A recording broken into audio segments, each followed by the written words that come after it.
बातें आपके साथ करना चाहता हूं। दो तीन चीज़ें क्लियर करना चाहता हूं जो लोगों को क्लियर होनी चाहिए। इस देश की सारी समस्याओं का जड़ वर्णवाद है। उसकी वजह से लोग नपुंसक हैं, एक दूसरे से अलग है, अलग अलग सोचते हैं, इकट्ठे परिवार की तरह सोच नहीं पाते और 140 करोड़ देश को टुकड़ों टुकड़ों में वर्णवाद ने बांट दिया है। जड़ें बहुत गहरी हैं, इस जड़ों को उखाड़ना होगा। उसी की वजह से देश में संविधान जब आया, तीन चीजों को खात्मा करके हमारे देश ने खत्म करके तब संविधान आया था। राजशाही, तानाशाही और व्यक्तिवाद। आज आप क्या देख रहे हैं, क्यों हो रहा है ये तीनों चीजें दोबारा? संविधान में तानाशाही, राजशाही, व्यक्तिवाद के लिए कोई जगह नहीं है। सिर्फ एक के लिए जगह है, वो है देश की जनता मालिक है, बाकी सारे सेवक हैं। ये इसलिए संविधान आया था। संविधान में रूल ऑफ लॉ की बात नहीं है। ये बात कई बार हमारे वक्ता और लोग कहते हैं। इस देश में सिस्टम ऑफ लॉ है, कानून की व्यवस्था।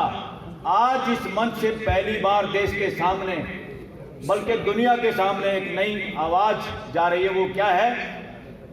सत्ता परिवर्तन नहीं, व्यवस्था परिवर्तन नहीं, व्यवस्था की स्थापना, मानवीय व्यवस्था की स्थापना, जिसमें 140 करोड़ लोग देखते ही दूसरे को ये समझे ये मेरा भाई है, मेरे परिवार का हिस्सा है। चाहे उसने पगड़ी पहनी है, चाहे टोपी पहनी है, चाहे खंडका पहना है, चाहे सिर को मुंडन कराया हुआ है, उसका कोई लेना देना नहीं है। सब सेकेंडरी है। बहुत छोटी चीजें हैं जिन चीजों में इस देश को घुसाया जा रहा है और हम सब घुसे हुए हैं।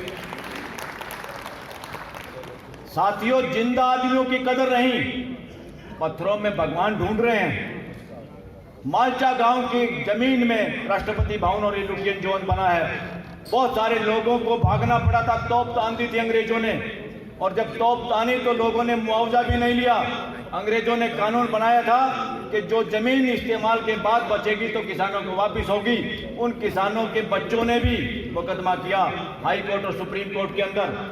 दोनों ने फेंक दिया कि पुराना है, बहुत पुराना केस है। अरे जिसकी जमीन गई उसके बच्चे मांग रहे हैं, सबूत के साथ मांग रहे हैं, आप कह रहे हो पुराना केस है। और 500 साल के केस में अब मंदिरों में मस्जिद, मंदिरों में गुरुद्वारे, मस्जिदों में कुछ और।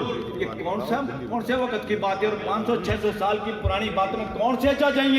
ये वर्णवादी जज हैं, ये वर्णवादी कोर्ट हैं। वहां से इस देश को छुटकारा दिलाना। साथियों, अभी इस देश में नेताओं का राज नहीं है। सबसे बड़ी गड़बड़ अगर कोई है तो इस देश की जुडिशरी ने इसके साथ गद्दारी की है। कानून पार्लियामेंट बनाती है, उसको तो लोग कोर्ट कैंसिल भी कर सकती है, मगर कोर्ट के किए हुए फैसले इस देश के दिलों में इतनी बड़ी दीवारें कर जाता है। और लोगों की हकमारी का काम अगर किसी ने किया है, बहुत बार सुप्रीम कोर्ट ने किया है। देश में लोग, ये रिजर्वेशन नौकरी नहीं है, ये हिस्सेदारी है, ये भागीदारी है। व्यवस्था में सबकी भागीदारी। शरीर का हर अंग ठीक नहीं है, भागीदारी नहीं करता तो शरीर नहीं चलता। इस देश के 140 करोड़ का परिवार की भागीदारी सुनिश्चित हो, उसके लिए मानवीय व्यवस्था है जिसमें हर एक को मानव माना जाए, परिवार का हिस्सा माना जाए। अभी तक तो उस दृष्टि से कोई देख ही नहीं रहा। देश की राजनीति भी अगड़ा पिछड़ा हिंदू मुसलमान पे हो रही है। ये देश का बेड़ा गर्क कर रहे हैं और कहते हैं देश को विश्व गुरु बनाएंगे। इन्होंने देश का गुरु घंटाल बना दिया है। इसलिए समझने की जरूरत है। क्या आप और हम जो अपने आप को एजुकेटेड मानते हैं, क्या बिना उसकी ड्रेस देके हम एक दूसरे को मानते हैं ये मेरा भाई है, ये मेरे परिवार का हिस्सा है? मेरा परिवार 4 आदमियों का नहीं है, मेरा परिवार 140 करोड़ लोगों का है और हमारा असली परिवार 700 करोड़ का है। तो इस पूरे धरती पे लोग रहते हैं। मणिपुर के केस में मैं कल वकील था। हमने बहुत हिम्मत करके, बहुत लड़ाई लड़के उस केस को लगवाया। महीनों से केस नहीं लग रहा था सुप्रीम कोर्ट के सामने। क्यों नहीं लग रहा था आप लोग समझते हो? उस केस को कल लगवाया तो सरकारी वकील फिर टांग अड़ाता, बोलने नहीं देता दूसरे वकीलों को।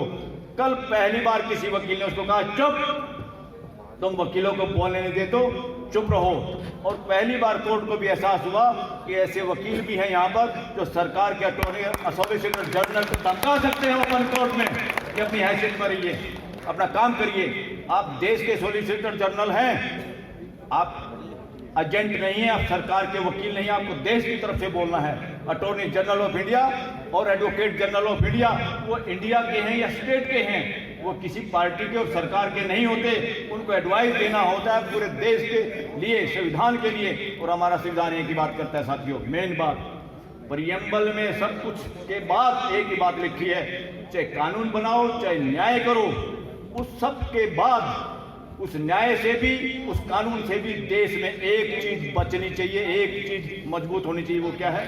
फ्रेटर्निटी, भाईचारा, बंधुत्व। और ये सरकारें जो काम कर रही हैं, और देश में सरकार नहीं, सरकार गाली है, सरकार शब्द गायब हो जाना चाहिए किताबों से। सरकार गुंडागर्दी की निशानी फिल्मों में देखते थे, गरीब आदमी किसी मजबूत और गुंडे बदमाश को ये कहता आप मेरी सरकार हो, हाथ जोड़ के करता है, पिक्चरों में हमने देखा है। सरकार नहीं है, गवर्नमेंट ऑफ इंडिया का मतलब है देश में देश की मानवीय व्यवस्था। और जो सरकार में लोग बैठे हुए हैं, इस देश का मालिक ना प्राइम मिनिस्टर है, इस देश का एक ही पावर हाउस है, एक ही बिजली घर है, एक ही ताकत का केंद्र है, वो 140 करोड़ लोगों का परिवार है। बाकी सारे सेवक हैं, ना प्राइम मिनिस्टर, ना कोई सीएम, ना कोई पीएम, ना कोई आईएएस, ना कोई आईपीएस, ना कोई जज, ना कोई चीफ जस्टिस। कोई भी इस देश का मालिक और बॉस नहीं है। सब के सब अगर बॉस नाम की कोई चीज है, सरकार नाम की कोई चीज है, तो देश के लोग हैं, आप और हम हैं। इसलिए एक नारा अपने लिए लगाइए, क्योंकि मैं तो नारा अगर किसी का लगाना है, किसी सीएम पीएम और किसी का लगाने की जरूरत नहीं। देश में अगर नारा लगे, 140 करोड़ जनता का नारा लगे, जनता जिंदाबाद, जिंदाबाद जिंदाबाद, जनता जिंदाबाद, जिंदाबाद जिंदाबाद। तो उस केस में क्या हुआ, मणिपुर के साथी बैठे, मैं बताना चाहता हूं 1 मिनट के लिए। उसमें रिपोर्ट मांगी गई और बहुत अच्छा ऑर्डर कल कोर्ट ने किया है कि इतने हथियार, और ये कुकी और मैती का झगड़ा नहीं है, ये कुकी मैती को आतंकवादी बताते, मैती कुकी को बताते।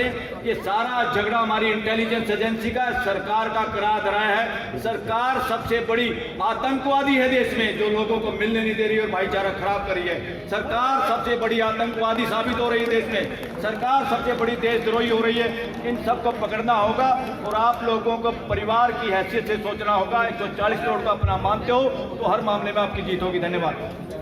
सारे लोग मंच के पीछे आ जाए।